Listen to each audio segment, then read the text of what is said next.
Hello everyone, welcome to another edition of Sector 5. I'm your host, as always, Cody the Hangman Heinzman. And I was originally not going to go ahead and do it, but I want to try and stick with it. And I'm going to do a predictions for Money in the Bank. And I know that was probably not proper English, but who cares? So, let's get started. As always, I'm going to do non-title matches. Going into title matches, there are not too many non-title matches. So, let's get started with Roman Reigns versus Elias. Is the first one I have wrote down. And unless they're going to try and give a push to Elias, I see no reason that Reigns is going to lose. So, that's kind of more or less a give me at this point. I'm going to say Roman Reigns with that one. And I don't want to sound like Roman Reigns and all that good jazz, but most likely that's the case. If it was someone that wasn't like a mid-carder, maybe. But this is just kind of a get Roman Reigns on the pay-per-view. Why he's not in the Money in the Bank briefcase match is a little interesting, but it is what it is. Next up is the last of the non-title matches. We have The Miz versus Shane McMahon in a steel cage match. And I feel like it's going to be a lot like WrestleMania was, where it looks like The Miz is supposed to win it, but Shane McMahon picks up the win at the end from some shenanigans. I kind of see Shane O'Mac not climbing out of the structure to win. I have a feeling that he's going to be walking out the front door. That's kind of where I'm thinking with this. I mean, not saying that Shane O'Mac isn't capable of climbing. I just feel like it's more of a better move for WWE to have him walk out the door and not climbing out of the structure. Unless it's going to be like Mania, where both Miz and Shane O'Mac get out, but he hits the floor first. Like, they get knocked off the structure and Shane O'Mac hits the floor. Something like that. Anyways, let's go into title matches. I went ahead and did the Cruiserweight title first. Looking at the description, it doesn't look like it's going to be part of the pre-show. It actually might be part of the show, but given that it's the Cruiserweight title, I'm figuring it's probably going to be included in the pre-show. But Tony Nese versus Arya Daivari for the Cruiserweight title. And as I don't follow 205 Live, I'm not up to date on what side people are. Last I knew, both these people were heel. But I guess one of them might be a face. But, I mean, I guess it doesn't really matter. In the end, I see Tony Nese retaining and maybe losing it at the next pay-per-view. But the Cruiserweight title seems to be one of those titles that doesn't stay with somebody too long. They'll have their stretch and then they get rid of it. And as I said, I think in my WrestleMania predictions, it seems like WWE kind of wants us to forget that the Cruiserweight title even exists. So, Tony Nese, I think, will retain. Going on to the match that, by reading a description, is going to be part of the pre-show. And I guess that's okay for it to be on there. But I feel like it should be part of the main card, given that Daniel Bryan and Rowan just picked up the title. We should have a proper defense on the pay-per-view, but I don't do the bookings and whatever. But Daniel Bryan and Eric Rowan, who just known as Rowan, whatever, versus Jimmy and Jay, the Usos, for the SmackDown Live Tag Team Championship. And I think Daniel Bryan and Rowan's going to retain. they were technically supposed to be handed the title, and then the title actually had a match and they won it. I don't see them losing it the second that they won it. Do I think they're going to hold it for long? Maybe. It might be a Team Hell No situation. I don't know. It's an interesting pairing of Daniel Bryan and Eric Rowan, but it is what it is. Next up, we're going to talk about Becky Lynch versus Charlotte Flair for the SmackDown Live Women's Championship. And honestly, this is the one I think Becky Lynch is going to lose. I think she's going to lose the SmackDown title to Charlotte Flair.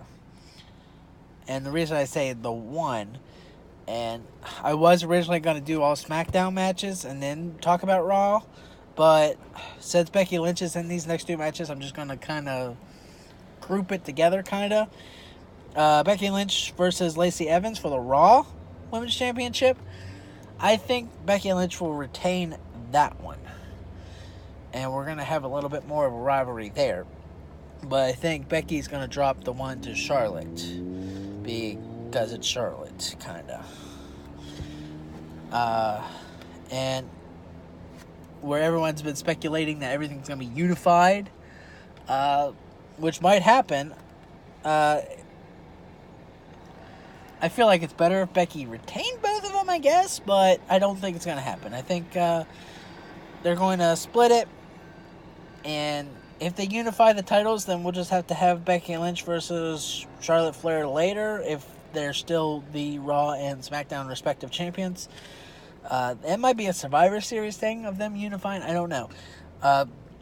Given that pretty much everyone's been flip-flopping back and forth, there was no point of really the Superstars shakeup.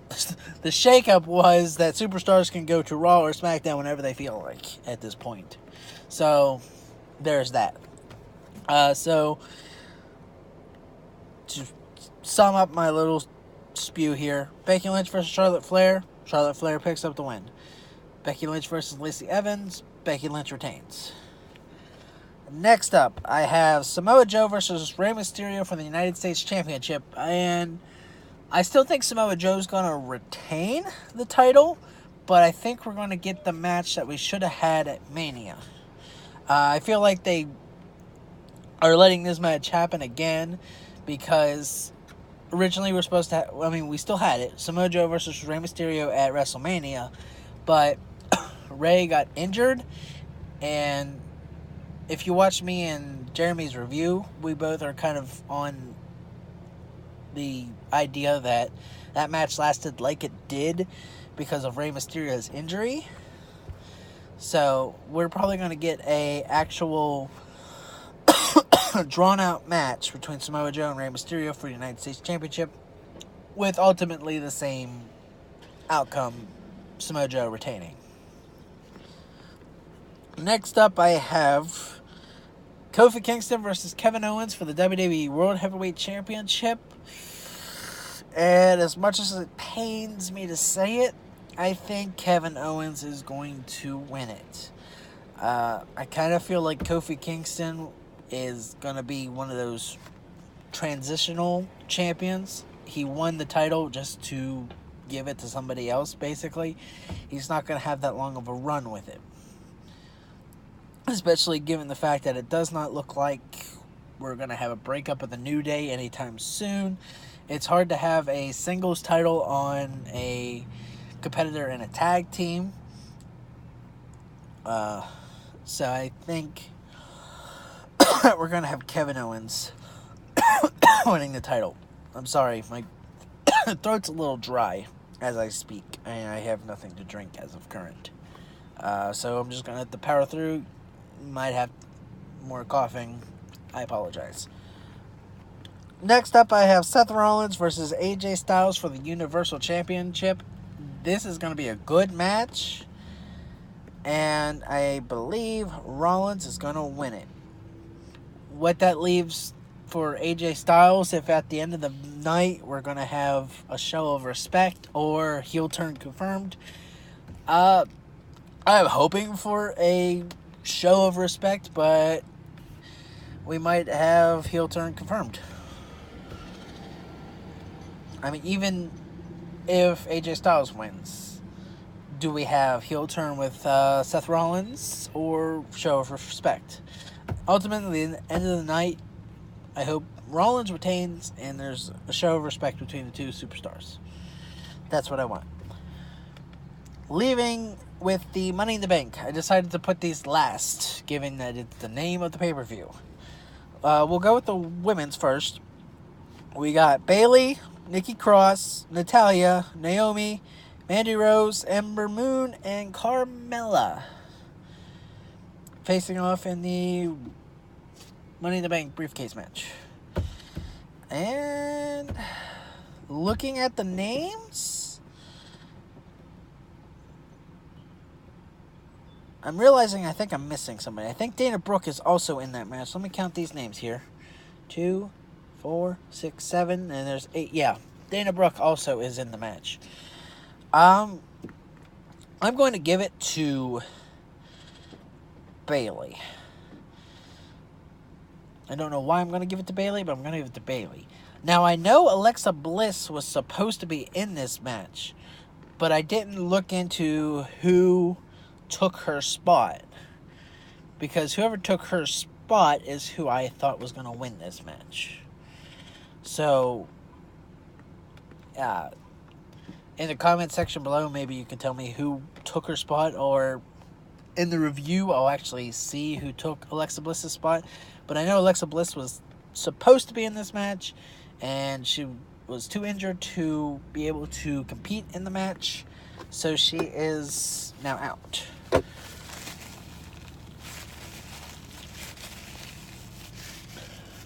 And my final thoughts will be Bayley. I'm going to give it to Bayley. Next up, the men in the Battle Royal. We have Intercontinental Champion Finn Balor, Baron Corbin, Sami Zayn, Ricochet, Andrade, Mustafa Ali, the Viper Randy Orton, and Drew McIntyre. Looking at these names, I'm going to give it to McIntyre. Given that we know some matches coming up later with the show in Saudi Arabia, we know we have the Viper Randy Orton versus Triple H. And that's why I'm kind of throwing him out of winning that match. Why would they let him win the briefcase and then we're going to have him versus Triple H? It's just a weird circumstance there.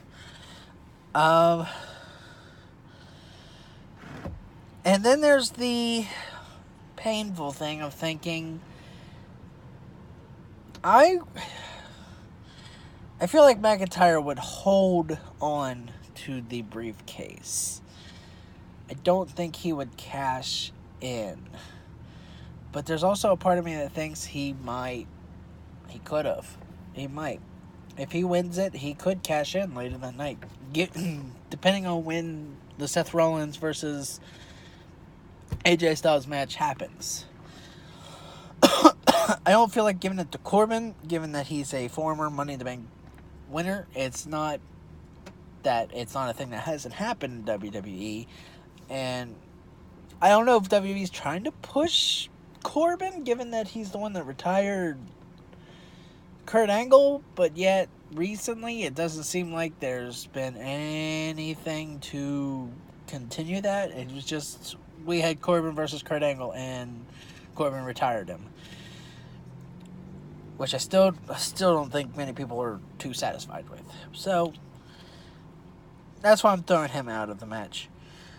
Ricochet, I feel, is a little too new. He will probably have a good showing, but I don't see him getting it. And Balor, current Intercontinental Champion, I'm trying to figure out why he's in the match. Given that he's Intercontinental Champion, we should be having a title match. Finn Balor versus somebody, but that's neither here nor there. And the only other person that I could see maybe winning it is Sami Zayn. And if Sami Zayn does win it, he might cash in, that night. If Kofi Kingston retains against Kevin Owens, we might see a cash in from Sami Zayn, and Sami Zayn ends up leaving with the WWE World Heavyweight Championship. But if you're wanting my definitive answer on who I think is going to take it, I'm going to say McIntyre, with the caveat of might cash in that night. It's happened a couple times. I wouldn't put it past Drew McIntyre. So that has been my Money in the Bank briefcase predictions. My Money in the Bank pay-per-view predictions. I hope y'all enjoy. And as always, I'm Cody the Hangman Heinzman. And hopefully I won't be leaving you reviewless for a week after the pay-per-view this time. Might have to wait till later Monday before I upload, though. Also, this is probably not going to be out until the pay-per-view starts. I'll try and get it out before the pay-per-view starts. Like, the moment I hit the stop recording button, I plan on going and uploading this. So, as always, I'm Cody the Hangman Heinzman, and that's just how it is.